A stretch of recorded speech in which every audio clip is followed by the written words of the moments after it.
Well, it's been a long time since about April 12th when Austin and I did our last video, and there have been several 100,000 million comments on YouTube, millions of comments about, hey, we need more Colin and Austin videos. Okay, not millions, but there have been a lot. A lot of people used to enjoy our adventures, and they wanted to see some more. So, I don't know, what do you think about that? Well, it's good to be out of the classroom and back out here studying in reality what I'm supposed to be studying in school, which is biology, living things, and especially the snakes is what we wanted to see today. Yeah, and we've come across a lot of snakes in all the videos that we've shot. Water snakes, of course the racers and the rat snakes, some copperheads and moccasins, but we've never encountered any rattlesnakes, and the reason for that could be their sharp decline here in South Carolina, especially the diamondbacks. They're very difficult to find in the wild, so a lot of people killing them, habitat loss. It's a pretty rough life for those guys. So we thought maybe if we made some sort of a snake documentary where we tried to find, say, a timber rattlesnake and showed you everything we found along the way, maybe to dispel some myths, because there are some myths certainly about snakes and some misunderstandings. Definitely. And it's hard for us to imagine that people don't see these animals as gems, as things to treasure and that give character to this place that we live. But somewhere out there is a canebrake. That's right. And there can be a lot of miles involved, a lot of time involved in finding them, which is unfortunate because they really are thinning out. But we do have a lot of miles to cover, you're right, and a lot of miles in a lot of different areas of the state, so better get going. And hopefully find as many venomous snakes as this state holds. Let's go.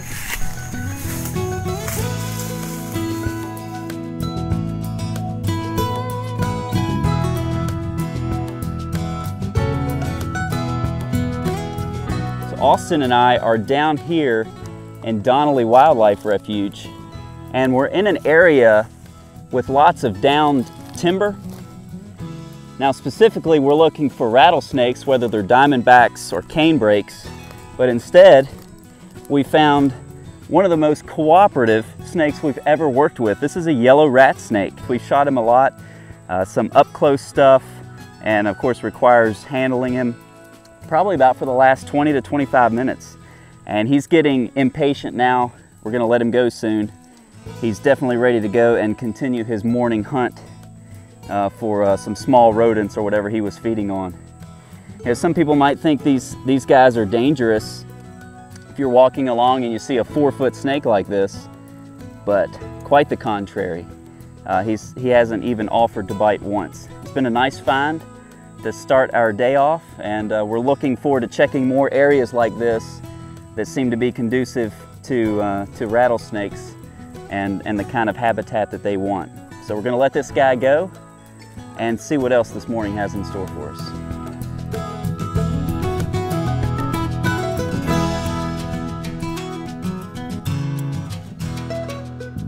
This is a gorgeous little southern copperhead. Unfortunately, Austin and I found him in a very vulnerable situation right here next to the road, very easily run over by a passing car who's not paying attention. You can see their colors, such a beautiful shade of brown, light brown and dark brown, sort of an hourglass pattern, and they blend in so perfectly with the leaf litter. You really have to watch for these guys if you're going to see them.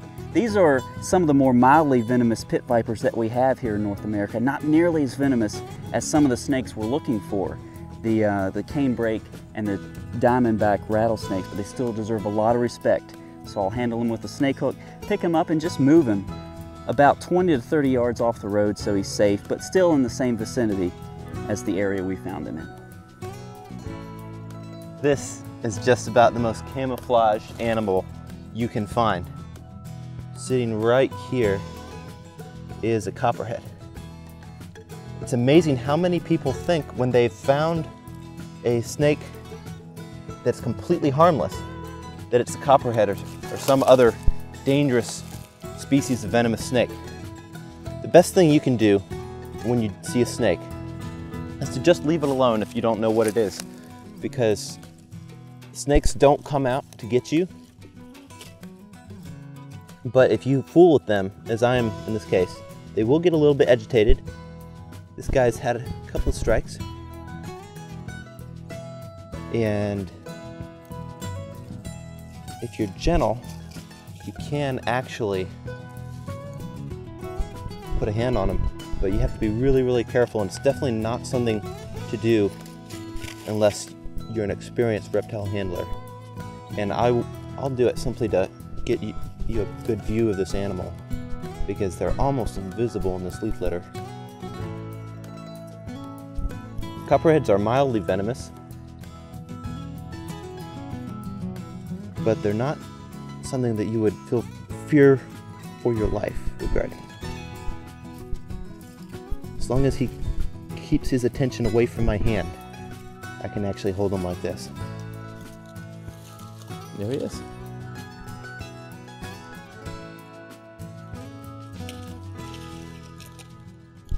Very feared snake for very little reason, because they simply do not have an aggressive bone in their body. And pretty quickly here he's going to get close enough to my hand. I'll be a little bit nervous, because they have heat-sensing pits, which is why they're called pit vipers. They can tell the difference between the stick in my hand.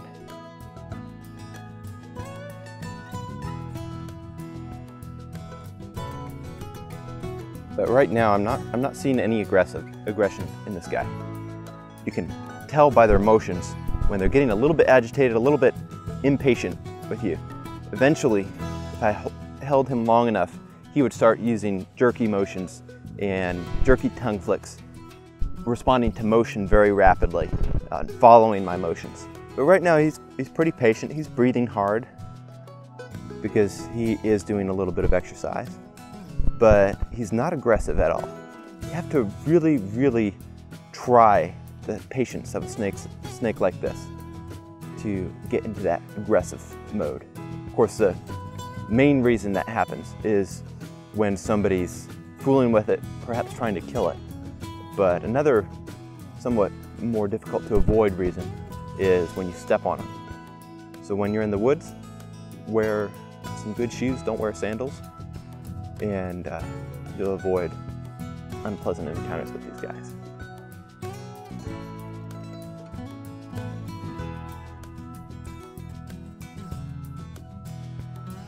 Beautiful, beautiful animal.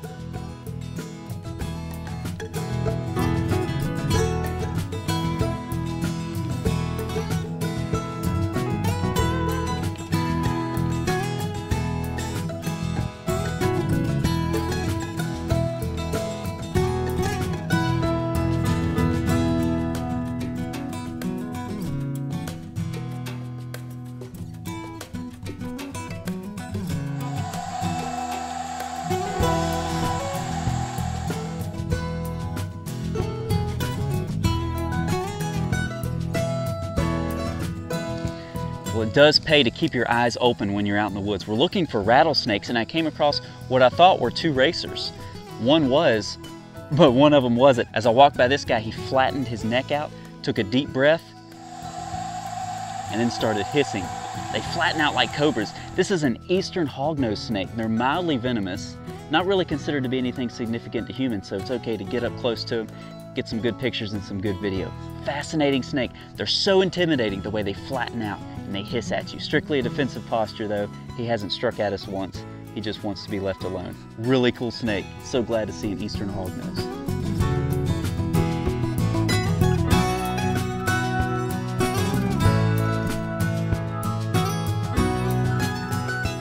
We've been out looking for rattlesnakes, and if you're ever looking for rattlesnakes, especially down here in southeastern South Carolina, there's a really good chance that you're going to run across this snake. This is an awesome pit viper. This is an eastern cottonmouth. And they have something in common with timber rattlesnakes and most snakes in general, and that is just that they're misunderstood. There are rumors about cottonmouths chasing after people and being extremely aggressive, but the truth is that they're not. They're actually very calm, docile snakes that, just like any other North American snake, they prefer to be left alone. The thing about cottonmouths is that they're very confident snakes. Generally, they'll just go where they want to go. So if you're between point A and point B, if you're between a cottonmouth and its destination, chances are it's just going to crawl right toward you and then crawl right past you and go where it wants to go. Some snakes would divert their path to avoid humans, but sometimes cottonmouths won't do that, and that gives them a bad reputation It makes them pretty feared, and unfortunately, people kill snakes when they're afraid of them, when they don't understand them. And that's true with this cottonmouth perhaps more than any other snake in North America.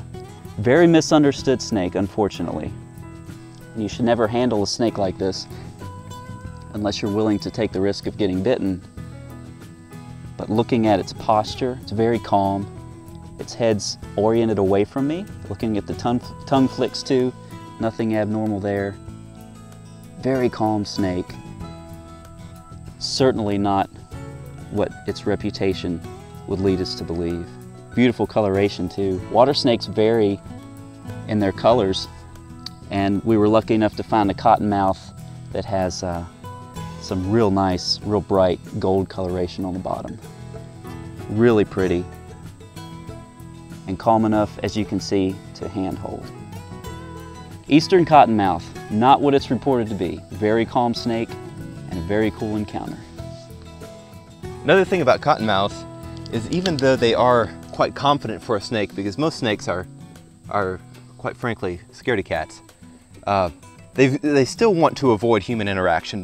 They still want to go on their way, live and let live. And unfortunately, that's more than can be said for most people. A lot of people end up killing them when all the snake wants to do is get away.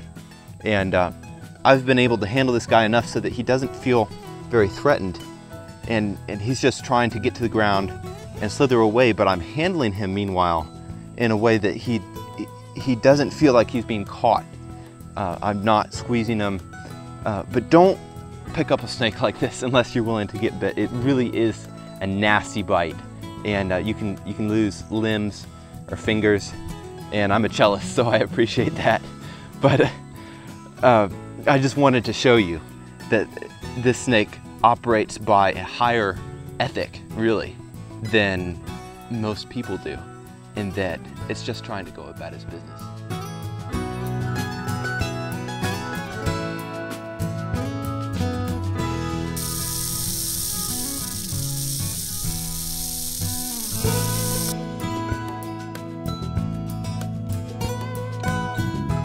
We were finally lucky enough to locate a timber rattlesnake up here in South Carolina. Tim and Austin and I, especially Tim and I, put in a lot of miles up here in the mountains looking for these snakes.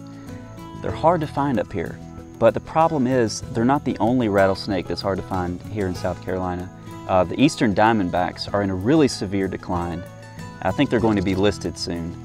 You know, the problem with rattlesnakes is that people have a bias against snakes in general on a lot of occasions, and especially rattlesnakes, because if someone doesn't like a snake, well, then they're not going to like a venomous snake, and nothing says, hey, I'm a venomous snake, like a rattlesnake. So they're conspicuous snakes. They sort of scream, hey, I'm venomous, and a lot of times that gets them killed. And it's a real shame, because as you can see, they're very docile snakes, these timber rattlesnakes. I'm safely handling this snake, of course, well within strike range, since I have him by the tail. And he's facing the other direction, and I can tell by the way he's moving his body, the way he's flicking his tongue, that he's not showing any aggression toward me at all. But the lesson that you can learn with this snake, as with every snake in North America, is that they're not aggressive. And if I can sit here and hold this snake, one of the deadliest rattlesnakes here in the East, then surely anyone else, if they encounter one of these snakes in the wild, can simply walk by it and do so safely. The snake's not going to come after you. It's not going to be aggressive. That's not what they do. I was talking to a herpetologist friend out in Texas, and he actually wears a beeper for rattlesnake bites. He gets called in to the emergency room. Now the concentration of rattlesnakes out in Texas is much, much higher than anything we have here in the East.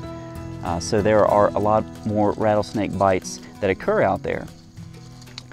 But on all the years he's been helping the doctors treat these rattlesnake bites, he's never encountered a bite that was a legitimate accident. The bites have always been related to someone handling the snake, of course, with what I'm doing now, or catching the snake or trying to kill the snake, or sometimes alcohol has been involved too, and some people making some pretty bad decisions. But never an accidental bite, never someone legitimately walking through the prairie or the mountains of Texas and getting bitten. Of course it does happen, but a very simple rule. If you want to stay safe in rattlesnake country, don't put your feet or don't put your hands anywhere you haven't looked before. Because the only way you're going to get bitten by a rattlesnake is if you harm it by stepping on it, or if you make it feel threatened. And of course you should never handle a snake like this unless you're pretty confident and that it's not going to be aggressive towards you. And the only reason I'm handling it is simply to show what I'm trying to tell you, and that is that they're very calm snakes. They're not aggressive, very docile creatures, and can very safely be avoided when you're in their territory. Another thing that I was thinking about this snake as Colin was handling it is that it's so funny, the contrast between the impressions of people on the trail today that we've talked with in past versus what it actually is to find a snake like this. Because people, they're afraid that they're going to run across a rattlesnake and oh, it's going to be so scary or traumatic. And people like us actually looking for these animals know that it's exactly the opposite. We're afraid that if we do in fact find one, which is a long shot considered how camouflaged they are and just how few there are, if we do in fact find one, they could go right down a hole as soon as we see it. And that just happened a few minutes ago with a copperhead. I'd found it at the opening to his burrow. He was basking, and as soon as he saw me, he just meandered down his hole before I could get a handle on him. So it's really funny that when people are so scared of the idea of a rattlesnake and the threat of a rattlesnake, the reality is that the snake is actually more scared of the reality and threat of something that's about 150 times taller than they are. And they just really want to get away. And as you can see, this guy right now, he's got his focus away from me. If I let him go, he'd crawl up in this rocky outcrop probably. And that goes to show that the best thing to do when you encounter an animal like this is just give it some space and walk on by.